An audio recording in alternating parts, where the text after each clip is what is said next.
ആറ്റിങ്ങൽ ലോക്സഭാ മണ്ഡലത്തിൽ ഇഞ്ചോടിഞ്ച് പോരാട്ടം നടക്കുന്നു എന്ന പ്രതീതി ആദ്യം മുതൽക്കേ ഉണ്ടായിരുന്നു. പിന്നീട് നമ്മുടെ രണ്ട് സർവേ ഫലങ്ങളും അത് കൃത്യമായി പ്രവചിക്കുന്നുണ്ടായിരുന്നു. UDF-ഉം LDF-ഉം ഒരുപോലെ BJPക്ക് വളരെ പ്രധാനപ്പെട്ട സാന്നിധ്യം അറിയിക്കാൻ അവിടെ കഴിയും. വിജയത്തിലേക്ക് എത്തുമോ എന്ന ആകാംക്ഷ BJP കേന്ദ്രങ്ങളിൽ ഉണ്ടെങ്കിലും സർവേകൾ സൂചിപ്പിക്കുന്നത് അവിടെ ഇഞ്ചോടിഞ്ച് പോരാട്ടം അത് UDF-ഉം LDF-ഉം തമ്മിലാണ്. ആറ്റിങ്ങൽ ജനമനസ് ആർക്കൊപ്പമാണ്? ചരിത്രം ആവർത്തിക്കാൻ സാധാരണ നിലയിൽ LDF-ന് എപ്പോഴും കൈപ്പിടിയിലുള്ള വിജയം അത് ആവർത്തിക്കാൻ LDF-ന് കഴിയുമോ, അതോ കഴിഞ്ഞ തെരഞ്ഞെടുപ്പിലെ അട്ടിമറി തുടരാൻ UDF-ന് കഴിയുമോ? അടൂർ പ്രകാശ് വിജയിക്കുമോ എന്നതാണ് പ്രധാനപ്പെട്ട ചോദ്യം. ത്രിപാറുന്ന ത്രികോണ മത്സരം നടക്കാൻ പോകുന്ന മണ്ഡലം, നടക്കുന്ന മണ്ഡലം അവസാനം 100 മണിക്കൂറിലേക്ക് കടക്കുമ്പോൾ എന്ത് സംഭവിക്കും എന്നറിയാത്ത സ്ഥിതിയാണ്. ശ്രീ രാജീവ് ധര, ഇത്രത്തോളം ഒരു ടൈറ്റ് ഫൈറ്റ് നടക്കുന്ന അപൂർവ മണ്ഡലങ്ങളെ ഇക്കുറി കേരളത്തിൽ ഒരുപക്ഷെ വടകരയൊക്കെ ഈ തീപാർന്ന രാഷ്ട്രീയ പ്രചാരണം കൊണ്ടുകൂടി ശ്രദ്ധേയമായിരിക്കാം. ആറ്റിങ്ങൽ പോലെ ടൈറ്റ് ഫൈറ്റ് എന്ന് പറയാൻ പറ്റുന്ന മറ്റു മണ്ഡലങ്ങളുണ്ടോ? തെക്കൻ കേരളത്തിൽ വളരെ കൃത്യമായ ടൈറ്റ് ഫൈറ്റ്, പ്രത്യേകിച്ചും ഇടതുമുന്നണിയും UDF-ഉം തമ്മിലുള്ള കൃത്യമായ ടൈറ്റ് ഫൈറ്റ് നടക്കുന്ന മണ്ഡലങ്ങളിൽ ഒന്നാണ് ആറ്റിങ്ങൽ എന്നുള്ള കാര്യത്തിൽ സംശയമില്ല. തിരുവനന്തപുരത്ത് ഒരു ത്രികോണ മത്സരം നടക്കുന്നു.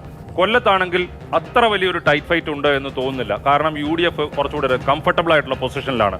പിന്നെ നമ്മൾ അല്പം കൂടി അങ്ങോട്ട് മാറിക്കഴിഞ്ഞാൽ മാവേലിക്കരയിൽ കുറച്ചുകൂടെ, പക്ഷെ അത് ആറ്റിങ്ങൽ പോലെ അത്ര ഒരു ടൈറ്റ് ആയിട്ടുള്ള മത്സരം നടക്കുന്നുണ്ടോ? അവിടെയും ഇപ്പോൾ അവിടെ അരുൺകുമാറും കൊടിക്കുന്നിൽ സുരേഷും തമ്മിലുള്ള കൃത്യമായ ഒരു മത്സരമുണ്ട്. ഒരുപക്ഷെ ഫലം എന്ന് പറയുന്നത് കൃത്യമായി പ്രവചിക്കാൻ കഴിയാത്ത ഒരു സാഹചര്യമുണ്ട്. പക്ഷേ ആറ്റിങ്ങലാണ് ഏറ്റവും ശക്തമായ മത്സരം നടക്കുന്നത്. അഭിലാഷ്, തീർച്ചയായിട്ടും ഇപ്പോൾ തെക്കൻ കേരളത്തിൽ വളരെ ശക്തമായ മത്സരം നടക്കുന്ന മണ്ഡലങ്ങൾ ആറ്റിങ്ങൽ, മാവേലിക്കര, പത്തനംതിട്ട തുടങ്ങിയവയാണ്.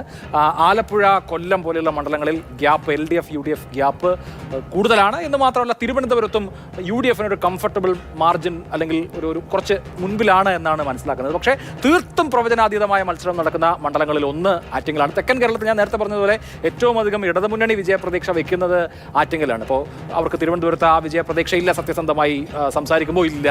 കൊല്ലത്തും സമാനമായ സാഹചര്യം. അപ്പോൾ അവസാനത്തെ 3 മണ്ഡലങ്ങൾ, തെക്കൻ കേരളത്തിലെ 3 മണ്ഡലങ്ങളിൽ അവരുടെ എല്ലാ പ്രതീക്ഷയും കേന്ദ്രീകരിച്ചിരിക്കുന്നത് ഈ ആറ്റിങ്ങലിലാണ്.